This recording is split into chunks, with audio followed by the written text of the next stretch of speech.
What's up, YouTube? What's up, WWE Universe? Extreme Rules 2015 is upon us this coming Sunday, and it's going to be quite the event. I'm hoping it's quite the event, rather, because a lot of times something will be amped up for us and it will turn out to not be as great as we hoped.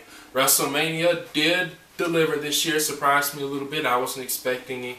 Wasn't sure how good it was going to go this year, but it went good. So let's hope that they can follow up with Extreme Rules. We have our kickoff match, the Tag Team Championship between Tyson Kidd and Cesaro and The New Day.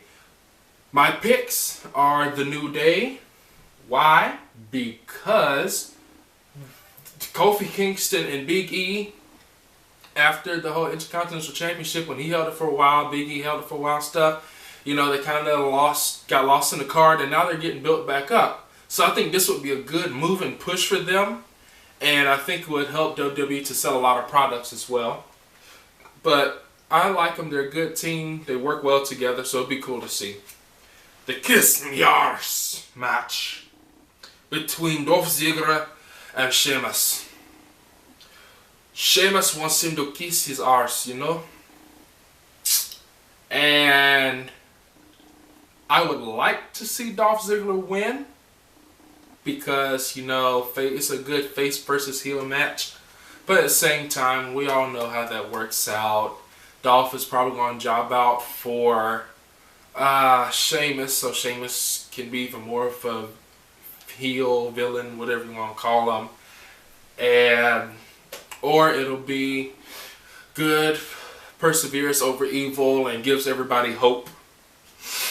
Either way, it's going to be a good match. I think it's going to be a good match. Especially, it's real good to see Sheamus, and I'm glad he's gone straight to a pay-per-view since he's been back. Chicago Street Fight between Dean Ambrose and Luke Harper. It's good to see Luke Harper in some action now. He kind of disappeared for a little while. But it's good to see him back in there. You know, this is keeping Dean Ambrose relevant. I'm not sure where the feud or beef between them comes from. Maybe I missed something. I'm not sure. But it's going to be good to see them in action. A lunatic fringe, you know, beating up on some big guy. So my pick for that, Dean Ambrose is probably going to win. Yeah, Dean Ambrose will probably win to give him a boost and keep him relevant. Last man standing match, Roman Reigns versus Big Show. They're probably going to let Roman Reigns take this one. Why? Because you can't have just faced Brock Lesnar and lost to Seth Rollins and then lose to Big Show. Because then you're not believable anymore. It's just like if you couldn't even beat the mid-card people, then why were you in there with the talent, the high talent? You know, like Big Show, even though he's getting a lot of play right now, he's not getting any only accolade he's got, what is the Andre the Giant Battle Royale thing. So he's not going after any championships anytime soon. So you lose to Big Show. That gives the Authority more power and makes you look kind of bad. Plus, it's just like you're supposed to be the bomb, the stuff. And you lose all your momentum because you lost at WrestleMania. That don't work. No, it don't work out like that. It doesn't work. So they're going to have to figure out what they're going to do with that. I pick Roman Reigns to win for that cause because he needs to continue to be boosted and pop for that title. So that build up, because if they want him to be a future W or something like that, they're going to have to keep building him up because like he's been pushed to the back now with Randy back in the picture for that title, which I'm freaking loving. I'm going to get to that in a second.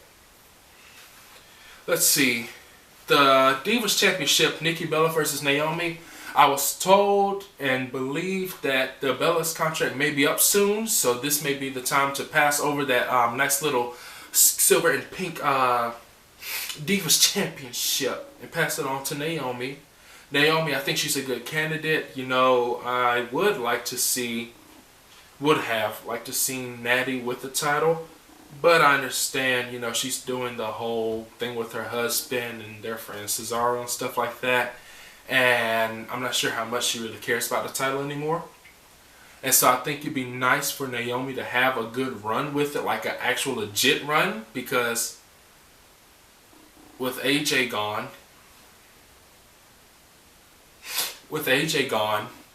it's Paige,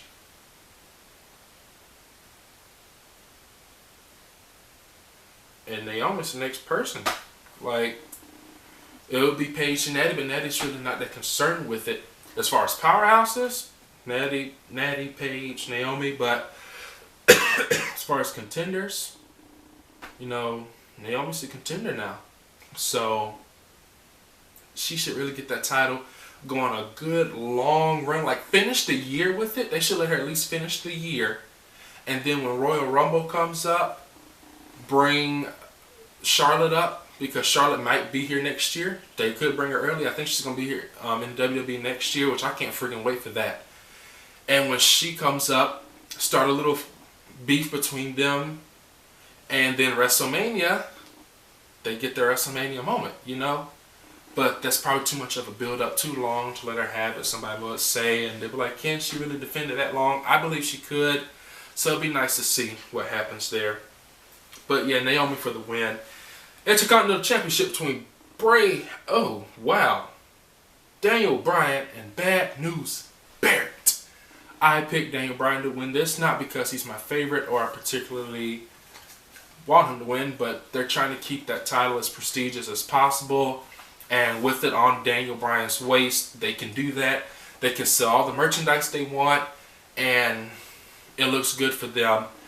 And that's why I would say Daniel Bryan too, because he may not be my favorite, but at least I know that he'll keep it going. He'll keep the prestige behind it. Like, it'll be boosted up because he's a former World Heavyweight Champion that now has a title, so that gives it a boost.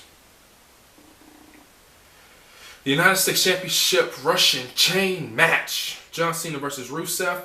I picked John Cena to win. Again, not because he's my favorite anymore, but because they need to keep it prestigious, And since neither one of those, him or Daniel Bryan, are going to get a title shot for the World Heavyweight Championship anytime soon, the WWE World Heavyweight, whatever you want to call it, the world title, whatever they want to call it, crap. Sidebar, just press pause. My earlier video, I was talking about why I like Raw, SmackDown, and everything like that, like the difference. If they were to actually get serious and start taping stuff live and split the titles back up, that would have been perfect. Like, that would have been a good time. Like, you know what, screw that. We're not going to merge them.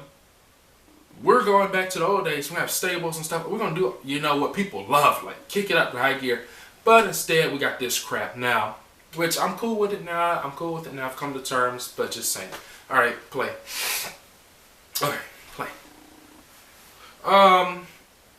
Yeah, that's why I picked John Cena, because, Rusev's okay. No, he's not. I don't like Rusev either. So it's a lesser two evils, but that's going to be one heck of a match. And, John Cena, hustle, with respect, never quitting. You beat Rusev, and you've got to prove yourself. You can't, and all these open challenges, and then you lose. It don't look too good. And you're trying to represent America. It really don't look good if you lose the title. So the WWE World Heavyweight Champion Steel Cage match. Seth Rollins versus Randy Orton. I'm at a crossroads here, people, because I like both of them. I want Randy to win. We'll put it like that. I want Randy to win. But we all know that since Seth just got the title, Seth is going to keep that title, because that's how the story's going to roll. They're just going to roll it out somehow. Randy either is going to find a way to almost win and get screwed over still somehow, or something along those lines. But I'm still going to choose Randy to win just because he's my favorite. But from the business standpoint, from the WWE standpoint, Seth will probably win. But my pick is Randy. My pick is Randy. So that's our matchups for Extreme Rules. You guys let me know what you think about Extreme Rules this year. If you like the matches, if you don't like the matches, the match card. If there's a match you would have liked to see that wasn't put up or done this year. I hope it's Extreme Rules and not just another episode of Raw with a $60 markup on it or $9.99 a month markup on it, you know. So let me know what you think. What match are you anticipating seeing or really amped about for Extreme Rules? Let me know down in the comment section. Comment, like, subscribe, and share with all your friends. That's how we grow and make a community, guys. So ElPhoenix for ElPhoenixRising.